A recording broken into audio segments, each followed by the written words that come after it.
vestiu a camisa do Atlético Mineiro na história, tô errado? Palmas para o João Leite, gente.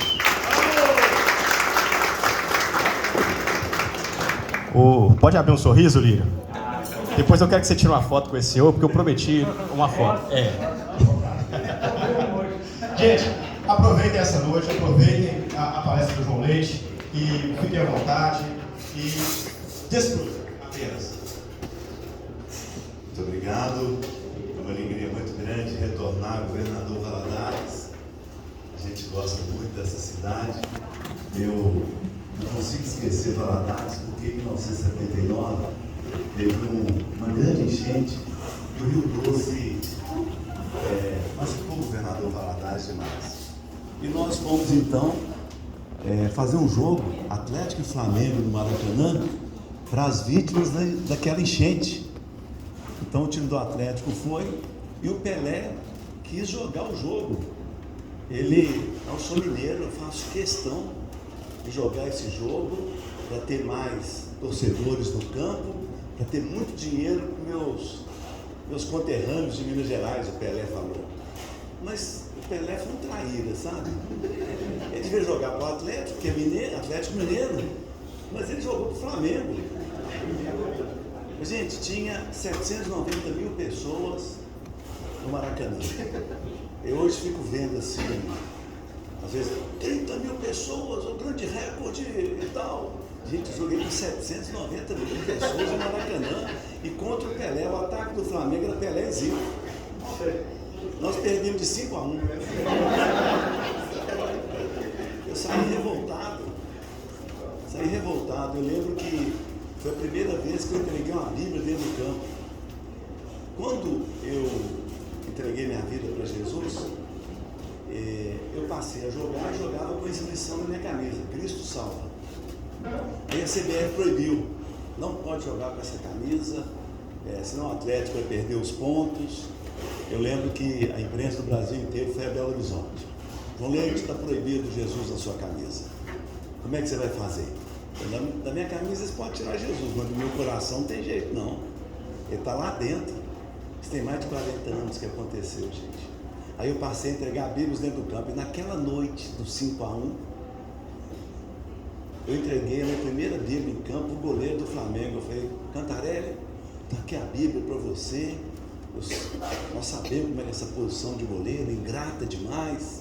Naqueles momentos difíceis de frango, de goleada, você fica com essa Bíblia aqui para te ajudar. E ele, humildemente, tá bom, termina o jogo 5-1. Eu encontro com o Cantarelli no meio do campo. Aí, Cantarelli, a Bíblia vai me ajudar agora. Essa noite foi terrível, gente.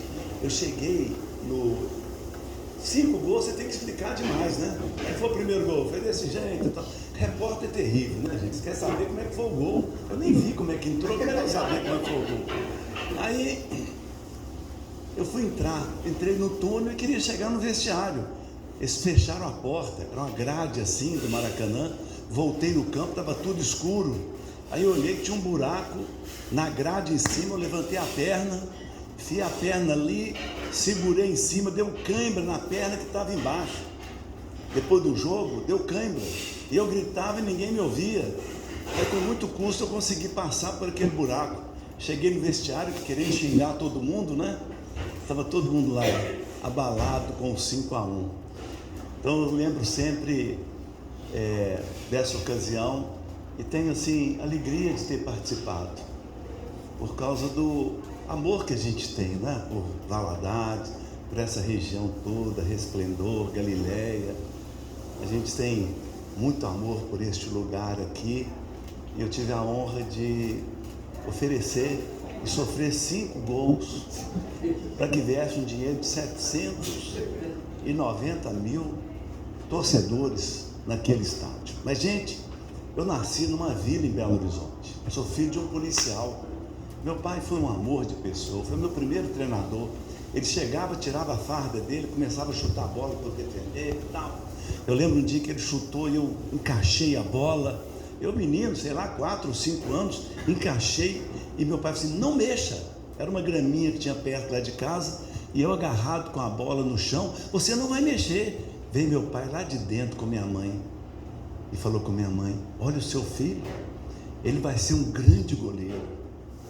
Aí acabou que eu não fui um grande goleiro, mas fui um goleiro grande, né? Mas era uma bênção dele para a minha vida. Meu pai torceu por mim até a morte dele, assim, com muito amor. Meu pai só tinha um defeito: a gente chegava em casa, vai esvaziando os bolsos, tira tudo dos bolsos. O que vocês trouxeram da rua? Eu falei: pai, calma, pai, calma. Ele já fazia uma revista na gente, sabe? Coisa de policial mesmo, né? Fazia uma revista para ver se estava trazendo alguma coisa. Toda vez que alguém oferece alguma coisa para mim, eu lembro dele. Nossa, vai ter a revista do pai se eu aceitar isso aqui, não é? Ele vai me revistar. Mas eu era muito feliz naquela vila. Perto da minha casa tinha 10 campos de futebol, tinha um rio. Eu era feliz demais na minha infância. Mas eu tinha um problema, gente, que eu vou contar para vocês aqui, que eu sofria muito. Eu era uma criança assim com uma depressão. Sabe o que me atormentava na hora de dormir? Medo de morrer. Eu não sabia o que acontece depois da morte, então eu tinha medo de morrer. Eu lembro, meu pai nem sempre voltava para casa. Na vida do policial é assim. Quando a Lacerda está aí, sabe, né? A esposa sabe mais, os filhos sabem mais do sofrimento. Certa vez transferi meu pai para Juiz de Fora. Minha mãe está com 92 anos, às vezes eu durmo com ela. Minha mãe tem Alzheimer e ela fala comigo às vezes, de vez em quando: cadê seu pai? Eu falo: meu pai morreu, mãe.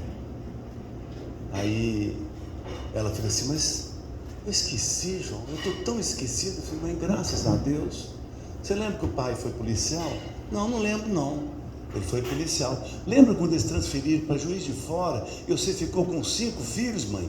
Aconteceu isso, João? Aconteceu, mãe. Ah, mas eu sofri demais então? Pois é, mãe, graças a Deus você não está lembrando disso mais, não é? Eu também fico pedindo a Deus para esquecer um monte de coisa, os frangos que eu tomei e tal. Eu fico pedindo. Tem um versículo na Bíblia, Isaías 65:17, que diz que nós vamos esquecer de tudo. Eu falei: glória a Deus. Quero esquecer, já estou listando para Deus as coisas que eu quero esquecer. Aquela bola que cruzou na minha área, eu gritei: é minha! Aí eu vi que eu não ia chegar naquela bola, eu gritava: não é minha mais não! Aí, gol contra a gente. Mas então, eu tinha medo de morrer. E uma noite que meu pai não veio para casa, eu fiquei mais inseguro. Eu deitado na cama e não conseguia dormir. Chegou a madrugada e eu apavorado, pensando na morte. O que vai acontecer comigo, com essas coisas todas? Meus irmãos, não sabia, não tinha resposta. E aí, fiquei tão apavorado que eu saí de casa, abri a porta, saí correndo para o quintal, para a rua. E quando eu olhei para trás, vinha minha mãe correndo atrás de mim. Quando ela me alcançou, ela veio me trazendo, me deitou na cama e falou comigo: João, o que está acontecendo? E pela primeira vez eu tive coragem de contar para alguém o meu sofrimento. Aí eu falei com minha mãe: mãe, quando a gente morre, mãe, o que acontece com a gente? Ah, meu filho, você está com medo da morte, né, filho? Tô, mãe. O que acontece com a gente depois que a gente morre? Aí minha mãe, sem conhecimento, mas com muito amor, falou comigo assim: meu filho, não fica preocupado com isso. Quando a gente morre, mãe, o que acontece com a gente? Quando a gente morre, a gente cai num abismo escuro. Eu falei: e aí, mãe? Você vai cair nesse abismo escuro. E aí, mãe? Não tem fim, não. Você vai cair naquele abismo escuro e acabou tudo. Quer dizer, depois dessa explicação aí que eu não dormia mais mesmo, né? Tinha jeito de dormir com aquela... Aí veio minha adolescência, minha juventude, com aquela coisa na cabeça, e jovem ainda. Alguns acham que é defeito, mas eu nasci atleticano. Deixa eu contar para vocês mais ou menos como é que é esse negócio de atleta. Vovô falou para papai, papai falou para mim. Ei, Marco, agora que eu te vi, gente. Papai falou para mim, eu falei para meus filhos falam para meus netos. Lá em casa, meus netos nascem já é a camisa do galão para eles. E eu fui treinar então no Atlético e passei no teste para ser goleiro do juvenil do Atlético. Eu não me esqueço uma turnê que nós fizemos aqui pela região. Nós saímos de Belo Horizonte 7 horas da manhã, paramos para almoçar no mercado aqui em Valadares. Eu estou falando de 1973, vocês não tinham nem nascido, gente. Aí nós fomos para o primeiro jogo contra o Borroló, lá em Carlos Chagas. Era estrada de terra de Teófilo Otoni até Carlos Chagas.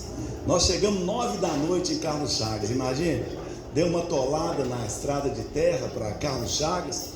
Depois fomos jogar contra o Internacional de Jequitinhonha. E voltamos para jogar contra o América de Teófilo Otoni. Paulo Isidoro arrumou uma briga lá, eu que apanhei. Acho que o grande demais, né? Esse aí nós não vamos errar, não. Eu tomei tanto soco e tanto chute, e eles gritavam, não olha para trás não, que povo bravo, que povo Teófilo Otoni. Povo bravo. Eu nem olhava para trás, eu atendia o que eles falavam. Caí lá dentro do vestiário, machucado, foi um sofrimento. Então, eu era jogador do juvenil do Atlético. Já no juvenil do Atlético era reserva, não jogava. E eu um dia vi um jogador do time principal do Atlético. Gente, o cara era o cara, ele já era da seleção brasileira. E ele estava saindo do treino e todo mundo gritando o nome dele. Eu fui lá para perto, ele saiu do portão, chegou perto do carro dele, um carro 0 km, tirou um bolo de dinheiro do bolso, começou a pagar picolé para as crianças.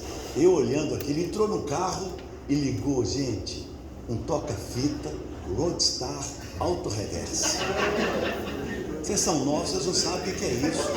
Antes do auto-reverse, você põe a fita, e a fita era cuspida, você tinha que virar a fita. O auto-reverse fazia isso tudo sozinho. Eu olhei aqui e falei assim, comprou em Manaus. Eu quero ir em Manaus, eu quero jogar em Manaus, para eu comprar também um Roadstar, só que eu não tenho carro, né? Então eu vi aquilo e veio uma coisa pro meu coração, eu tenho que treinar muito para ser do time principal do Atlético. Eu tenho que treinar muito. Eu treinava pela manhã e à tarde. Minha mãe preparava uma marmita fria para mim, e eu treinava de manhã e ficava à tarde para treinar. E passei para o time principal do Atlético.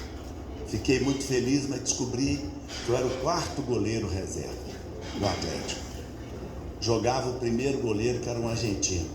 Um dia nós saímos para treinar de ônibus e o treinador falou assim, gente, fecha essa janela aí porque nosso primeiro goleiro pode tomar um golpe de vento e gripar. O homem argentino lá, forte, bebedor de vinho, comedor de carne, como é que esse homem vai gripar com um golpe de vento, gente? Aí o treinador aproveitou e falou com o segundo goleiro, treina, se prepara, qualquer momento nós vamos precisar de você. Aí falou com o terceiro goleiro, pode ir para casa, deixa o número do telefone, porque nós podemos precisar de você, alguém gripar, e nós vamos ligar para você. Aí eu animei, né? E eu, chefe? Ô João, você pode viajar, fazer o que você quiser, você é o 4º goleiro, nós não precisamos de você. Gente, que decepção, viu? E eu treinava, era dedicado. E aí nesse tempo aconteceu uma coisa na minha casa, sabe? Minhas 2 irmãs me cercaram lá em casa. Eu tô vendo elas assim esquisitas, eu fugi delas e falei com minha mãe, o que aconteceu com as meninas? Minha mãe falou assim, João, não chega nem perto. O que aconteceu, mãe? Suas irmãs agora, negócio de Jesus para cá, Jesus para lá, fica longe, porque senão vai sobrar para você. Não, mãe, pode deixar que eu estou esperto. Deixa comigo, eu estou esperto. Não teve jeito não. Um dia elas me cercaram e falaram comigo, João, você precisa de Jesus na sua vida. Ah, vocês estão brincando, eu preciso ser do time principal do Atlético. Tem que ser titular para eu ser famoso, o povo gritar meu nome, eu ir para Manaus comprar Roadstar. Eu preciso é disso. Não, sozinho ninguém consegue nada. Você precisa de Jesus na sua vida. E aí, gente, eu comecei a comparar a minha vida, a vida das minhas irmãs com a vida dos meus companheiros. Meus companheiros jovens atletas, alguns se tornaram inclusive alcoólatras, já bebiam, terminava o treino e ia beber, chegava no outro dia para treinar, atolava a boca de bala de eucalipto, o treinador não sentiu bafo de álcool, porque eles passaram a noite bebendo. E eu comecei então a comparar a minha vida, a vida dos meus companheiros com a vida das minhas irmãs. Gente, minhas irmãs não tinham esperança na vida, minhas irmãs tinham certeza Um dia lá, meu pai chegou com aquelas, vocês são novos demais, não vão saber, tinha umas cadernetinhas que a gente comprava na mercearia. Então, ia anotando toda a dívida lá do meu pai. E meu pai apresentou 4 cadernetinhas, 5 filhos comendo, vocês imaginam, gente? Ele falou, não temos como pagar isso aqui. Eu falei, nossa, meu pai ganhando assim, e eu assim, não vai dar para pagar. Veio de lá minha irmã com a mão levantada. Vamos orar, porque Jesus proverá. Eu incrédulo demais, você quer ver, né? O salário desse, como é que vai dar? E deu, gente. E deu, aquilo me tocou em mim, sabe? Um dia minha mãe brigou feio com meu pai, eu falei, agora você para. Que feio, eu acho que eu fiquei mais ou menos gol de tanto pular no tornozelo do meu pai querendo sair de casa, e minha mãe não ajudava. A porta é essa, pode ir por essa porta mesmo. E eu segurando o pé dele, pai, não vai embora não, 5 filhos, pai, não vai não. Veio de lá minha irmã com a mão levantada e gritou, vamos orar, porque Jesus, o príncipe da paz, vai trazer paz para esse lar. E eu desconfiado, olhando, esses dois não combinam. Aí separar, não tem jeito. Meu pai viveu 54 anos com a minha mãe. Eles não combinavam não, viu, gente? Mas o tal de Jesus, príncipe da paz, trouxe paz para o nosso lar. Eu ia comparando então a minha vida com a vida das minhas irmãs. Mas um dia, gente, o 4º goleiro, eu saindo do treino, eu nem olhava, tinha um quadro lá no vestiário do Atlético que tinha o nome dos jogadores que estavam convocados para o jogo. Eu cheguei naquela manhã, quando terminou o treino, olhei, meu nome estava lá. Milagre! 2 goleiros machucaram e eu estava convocado para o jogo Atlético e Seleção da Bulgária no Mineirão. Eu fiquei entusiasmado demais, fui para concentração, comi demais. No outro dia o ônibus do Atlético subindo a Avenida Antônio Abraão Caran, e aquela multidão subindo junto também. Quando chegamos lá perto do portão para entrar, o portão onde ficava o estacionamento do ônibus, aquele povo gritando. Quando o ônibus parou para entrar no estacionamento, os torcedores davam um soco no ônibus e gritavam lá de fora, tem que ganhar, hein? Eu já baixei lá dentro do ônibus.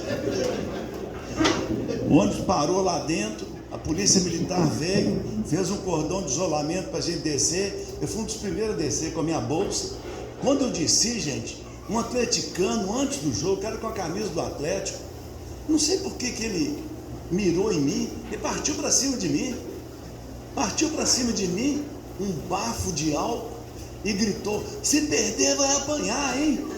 Dei um drible nele, entrei correndo dentro do Mineirão, desci a escadaria do Mineirão pro vestiário, e eu não estava passando bem, sabe, gente? Quando eu entrei no vestiário, a torcida começou a chegar e pulava, parecia que ia cair dentro do vestiário. Aí eu não respirava, eu olhei pro médico do Atlético, será que ele mede a minha pressão, hein? Toma o meu batimento. Falei, deve estar tudo alterado. Eu não conseguia respirar. Mas eu falei, só tem eu de reserva de goleiro, não tem jeito. Eu tenho que ir mesmo. Aí o time entrou em campo, nós os reservas, subimos o túnel do Mineirão. E quando eu cheguei lá em cima, que eu vi aquele estádio cheio de torcida, começou uma tremedeira em mim, gente.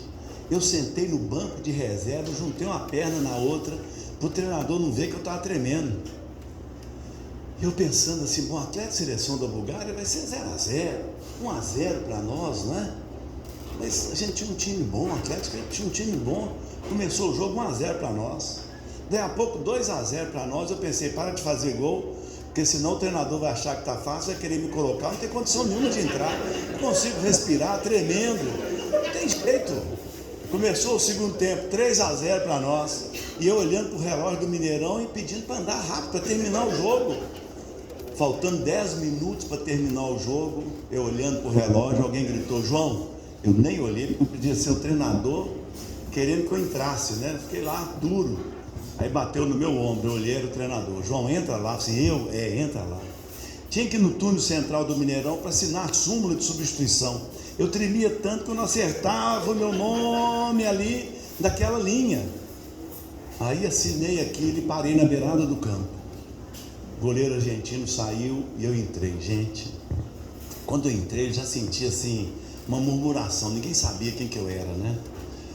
Gente, quando eu entrei naquele gol, o gol tem 7,32 metros de largura e 2,44 de altura. Vou mostrar para vocês mais ou menos como é que é a encrenca. Isso aqui é uma trave, tá bem? 1, 2, 3, 4, 5, 6, 7, 8, 9. O gol é desse tamanho aqui, gente, a encrenca. Quando eu entrei, eu tenho certeza que aquele gol estava maior. Ele devia ter uns 15 metros assim. São 2,44. Tinha uns 5 metros para cima, aquele gol, grande demais. E logo que eu entrei, um bugre arruma a bola lá fora da área. Eu gritei: faz falta nele, gente. Ninguém fez, ele chutou e gol. Gol, e aquela murmuração no estádio todo, ninguém gostou. E aí o time atacava e a bola não vinha no meu gol. E eu vigiando o relógio, termina esse jogo. Faltando 2 minutos para terminar o jogo, veio outro búlgaro. E eu gritei: faz falta nele, gente, não deixa ele chutar não. Deixaram ele chutar, gente. Ele chutou de perna direita. O chute de perna direita, se não for chapado assim, ele vem cruzado. E o cara chutou de perna direita a bola e ia nesse canto. Só que eu caí para cá. Tinha um jornal em Belo Horizonte, já da tarde, graças a Deus que acabou. No outro dia saiu minha foto. Eu não saí, meu pé que saiu e a bola no fundo da rede. Aquela bola não podia vir nesse canto, tinha que ir naquele canto. E eu pulei para cá. Aí o estádio inteiro me homenageando. Frangueiro, frangueiro, frangueiro. Eu querendo um buraco para eu entrar. Sabe o que me salvou? Acabou o jogo. Porque senão ia ser 3-3, 4-3, 5-3. Do jeito que chutasse, a bola ia entrar. Quando terminou, eu falei: eu quero um buraco para eu me enfiar. Aí, olhei, estava o túnel do Atlético, fui correndo para o túnel. Veio aquele monte de repórter na minha direção. Sabe o que eles querem saber, né? Como é que foi o gol? Eu falei: sei lá, ora. Como é que eu vou explicar como é que foi o gol? Aí quando eu cheguei assim na frente do túnel, eu desci o túnel a 100 por hora. Mamucha de laranja na minha direção. Sandália de couro, sandália havaiana, Pires Rayovac amarelinha. 2 pegaram na minha testa, eu desequilibrei e desci de bumbum o túnel do Mineirão. Esborrachei lá embaixo. Meus colegas vieram e me levantaram. Eu entrei no vestiário e pensei: agora estou salvo, né? Tomei banho, peguei minha bolsa e lembrei de uma coisa terrível, gente. Eu era o 4º goleiro do Atlético, não tinha carro. Eu tinha que pegar o ônibus da torcida do Atlético, dos torcedores, para ir para o centro de Belo Horizonte, para pegar outro ônibus para ir para minha casa. Quando eu entrei no ônibus, só a camisa do Atlético. Segurei um ferro em cima, minha bolsa, estou aqui sentado. Um atleticano linguarudo sentado na frente gritou: que goleiro grande e ruim que eles colocaram, hein? Larguei o ferro de cima, segurei. Um outro atleticano gritou lá da frente do ônibus: se colocar esse goleiro de novo, eu vou dar pedrada nele. Um outro gritou: que homem grande e mole. Eu ali firme. Gente, quando chegou no centro da cidade o ônibus, eu tinha 2 sentimentos. Um de alívio que eu estava vivo, porque eu corri o risco de ser linchado ali dentro daquele ônibus. O outro sentimento que eu tive era que estava dando tudo errado na minha vida. Quando eu cheguei em casa, minhas irmãs estavam me esperando, João. Falaram tão mal de você. Mamãe chorou, João. Chorou porque falaram tão mal, que você foi tão mal, João. João, você precisa de Jesus, João. Sozinho você não vai vencer. Mas eu era duro, meu coração era duro. Eu estou casado com minha esposa, que é jogadora de vôlei, ex-jogadora, né? Foi capitã da seleção brasileira de vôlei na Olimpíada de Moscou. Ela outro dia me chamou de teimoso. Fiquei tão bravo com ela, gente. Vocês não acreditam. Aí eu tinha que dormir com minha mãe. Fui lá pro colo da minha mãe, né? Mamãe Eliana me chamou de teimoso. Aí, minha mãe: ela falou isso com você, João? Falou, mãe. Me chamou de teimoso. Aí já queria colo da mãe, né? Eu, né? Fiquei pertinho dela. Mas João falou isso? Falou, mãe. Mas João, eu sempre falei isso, você é teimoso, João. Então, eu era teimoso. E fiquei duro lá. No outro dia, quando eu cheguei para treinar, Tinha um paredão para o goleiro treinar, você chuta a bola e pega, para ter os gestos, né? Defender assim, defender no alto. E eu chutando bola naquele paredão e o treino acontecendo, eu na reserva do treino. Aí o treinador apitou: João Leite, para com essa bola que você está atrapalhando aqui, você não vai jogar, você está atrapalhando o treino. Gente, que sofrimento, viu? Nossa, que decepção que eu estava vivendo. E aí um dia eu treinando, depois de todos os jogadores, eu treinava de manhã e de tarde, eu não parava. Treinando depois de todos os jogadores, estava treinando com um jogador que chutava muito forte. Na vida real, gente, quando o chute é dado, a bola não vem retinha não, ela vem variando. Eu lembro o Nelinho pegava a bola, a válvula da bola, o bico da bola, ele punha para frente. E conforme ele batia na bola, a bola fazia assim, ó. Ele chamava de chute elevador.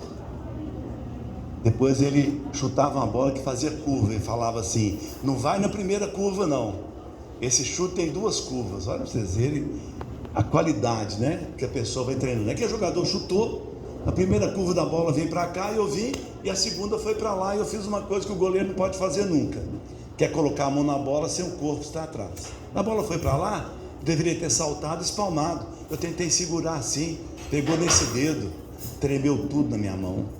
Eu olhei para minha luva, esse dedo tinha sumido. Tirei a luva com muita dificuldade, o dedo estava apontando para lá. Fui para o departamento médico, o médico radiografou, reduziu, né? Voltou o dedo para o lugar, e eu chorava de molhar o médico. Aí o doutor Ney Lasmar falou comigo: João, por que você está chorando, João? Você tem 21 anos de idade, João. Daqui um mês você está bom desse dedo. Mas eu não estava chorando por causa do dedo. Eu estava chorando porque eu era um homem que vivia totalmente longe de Deus. Eu achava que eu venceria por causa da minha força. Eu achava que eu não precisava de ninguém, que eu não precisava de Deus. E aquele dia eu chorei muito por causa disso.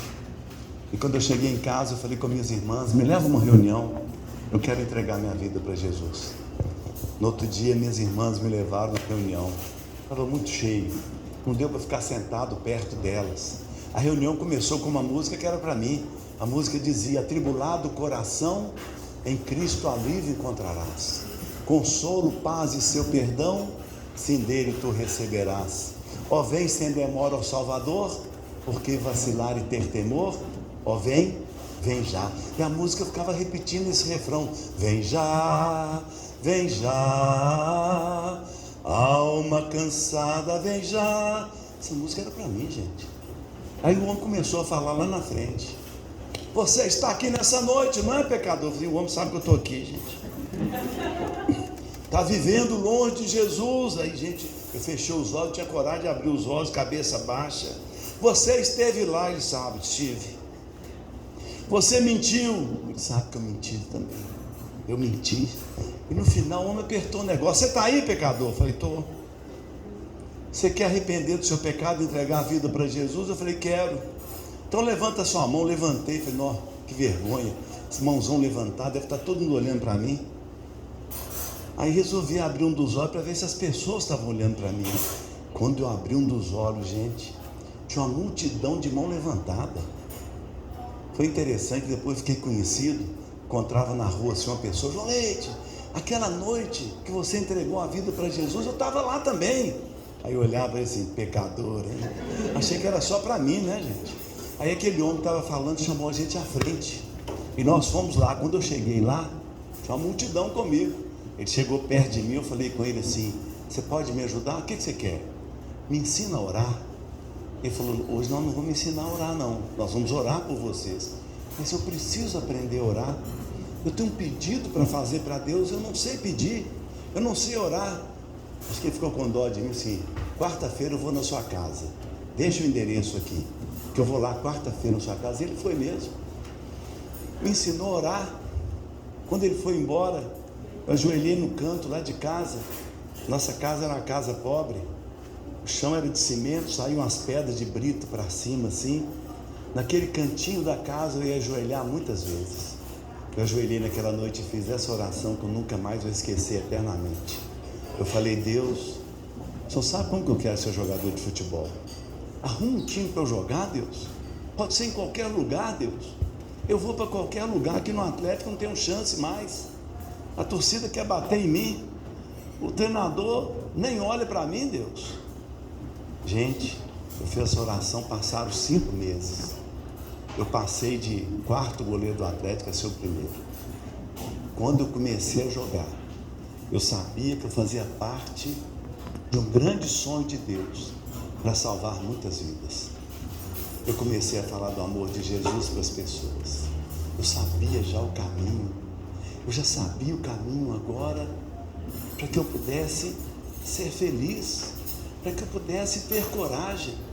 Você sabe que eu cunhei uma frase? O gol sem Jesus é grande demais. Você fica sozinho naquele gol. É muito ruim sozinho naquele gol.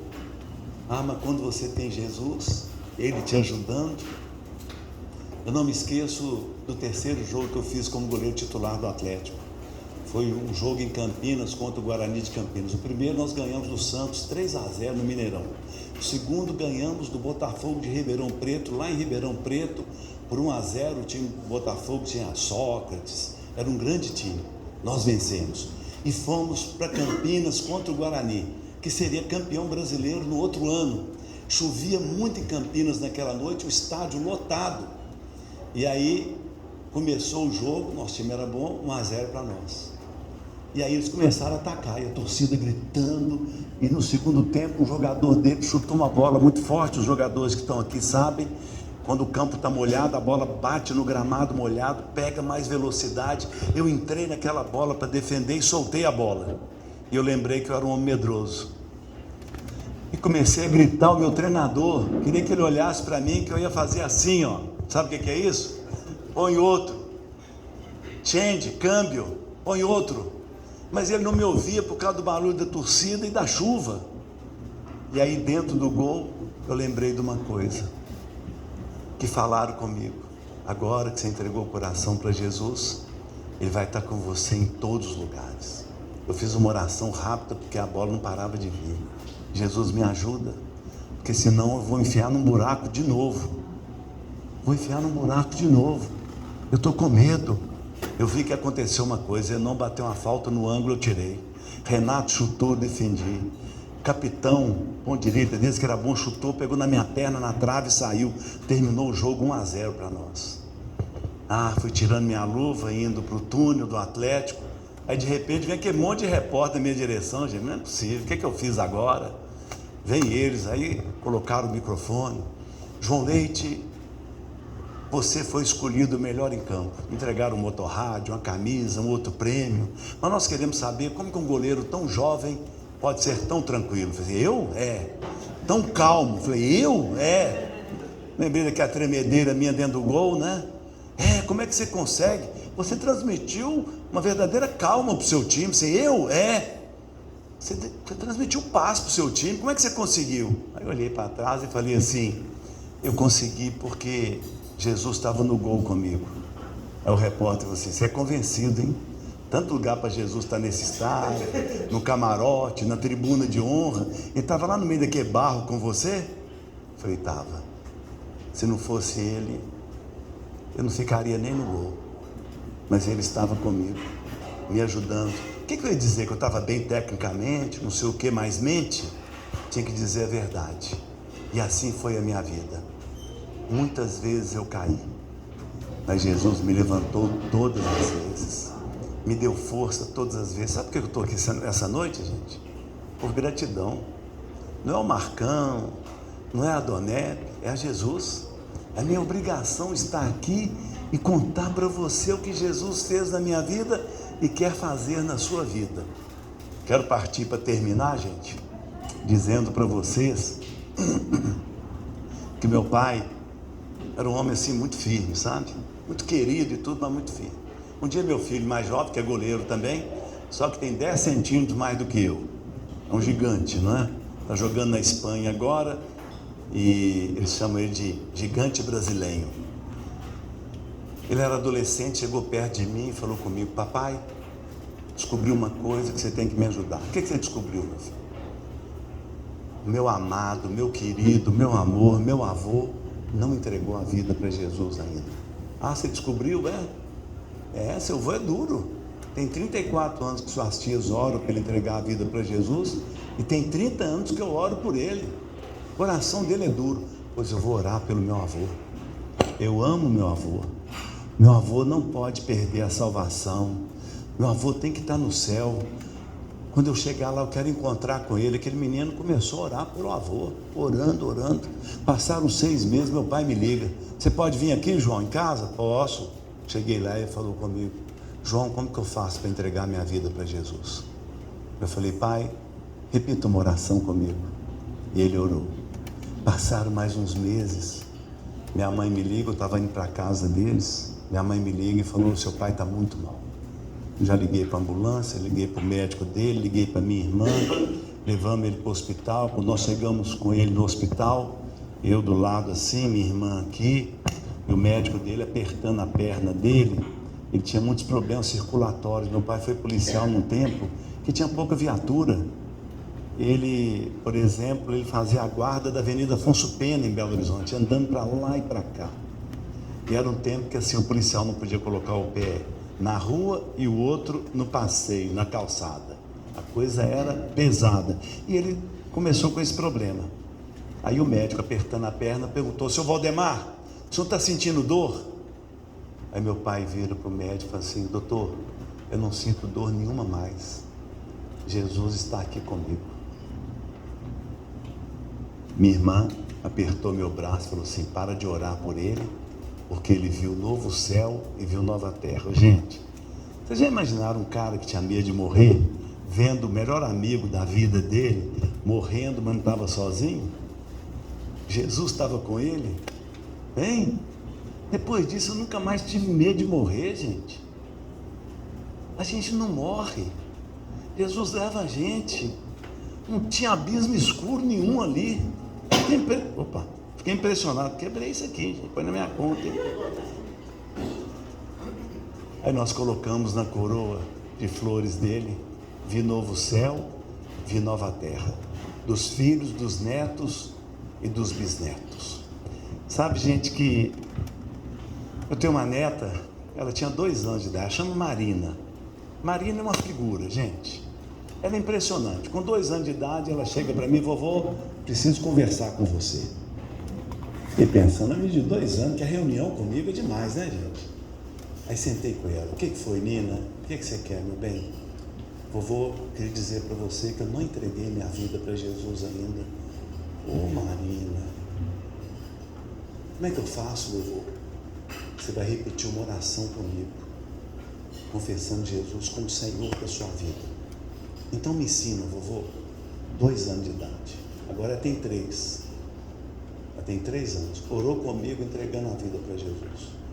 Eu vinha para cá e falei: Marina, posso contar que você entregou a vida para Jesus? Conta, vovô. Conta para as pessoas, conta para elas que eu entendi, vovô. A mensagem de Jesus é para a salvação de todos nós.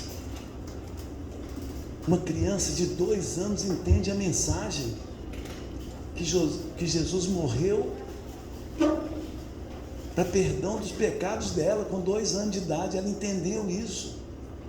Sabe o que ela fala comigo? Vovô, vocês me vigiam, tá, gente? Ela fala comigo: vovô, você não pode comer doce. Por que, Marina, que eu não posso comer doce? Você tem que estar no meu casamento. Fez as contas de cabeça sempre do jeito que eu como doce. Hoje eu passei na casa de uma família em Simonese. Eu tenho uma célula e eles entregaram a vida para Jesus. Eu passei lá para orar por eles, né? Eles falaram da Marina o tempo todo, que eu faço essa célula remota e a Marina entra em todas as células, em toda a célula e vai falando com as pessoas sobre Jesus. Eu vim aqui nessa noite dizer que você precisa de Jesus. Você não pode viver sozinho. Você não pode viver sozinha. Você precisa de Jesus na sua vida. E Ele te quer. E nós precisamos fazer só uma coisa: dizer para Ele: nós te queremos também, Senhor. Termino mesmo, gente, dizendo da minha aliança. Eu tenho aliança com Eliana. Eu acredito igual o Marcão falou. Foi ontem, eu estava numa reunião e um rapaz pediu para conversar comigo. Me ajuda, João, o que está acontecendo? João, meu casamento está mal demais, João, mal demais. Aí eu falei com ele, você está casado há quanto tempo? Ele falou. Eu falei, você sabe para que serve o casamento? E ele falou comigo assim, eu sei. Então para que é o casamento? Para a gente gerar filhos, não é? E a gente, netos. É para isso o casamento. Não, não é para isso. Para que é o casamento? Para a gente aprender a perdoar e pedir perdão. O quê? Perdoar e pedir perdão. Não, mas minha mulher não tem jeito de perdoar, não. Mas Jesus ensina isso. Porque Jesus perdoou a todos nós. Ele ensina a perdoar. Eu já acordo de manhã pedindo a Deus, e quando Eliana acorda, eu peço perdão para ela. É isso, gente. Jesus não foi assim? Hein? Quando trouxeram a mulher adúltera, a lei era clara, ela tinha que ser morta apedrejada. Mas o homem também, o homem não apareceu. Naquele tempo já tinha machismo, viu, gente? Só levaram a mulher para Jesus. Como é que Jesus interpretou a lei? A lei dizia que tinha que matar apedrejado. Mas como é que ele interpretou a lei? Ele interpretou da seguinte maneira: amar a pessoa, perdoar a pessoa pelo que ela fez. Então Jesus disse para aqueles homens todos que estavam ali: quem não tiver pecado, atire a primeira pedra. Não ficou um, né, gente? E Jesus falou com aquela mulher: nem eu te condeno, vai, não peques mais.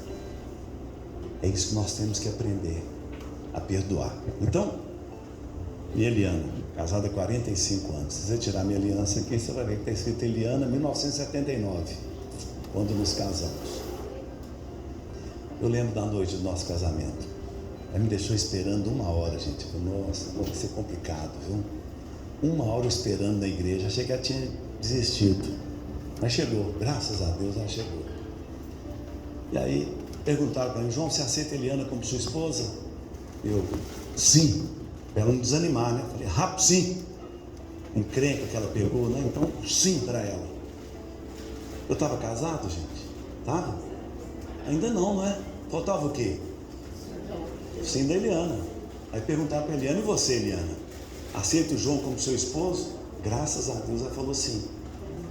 Aí a gente estava casado, né? Eu tenho uma aliança com a Eliana. Eu cumpro essa aliança. Eu sou fiel a Eliana. Eu amo Eliana. Está aqui. Jesus quer uma aliança com você também.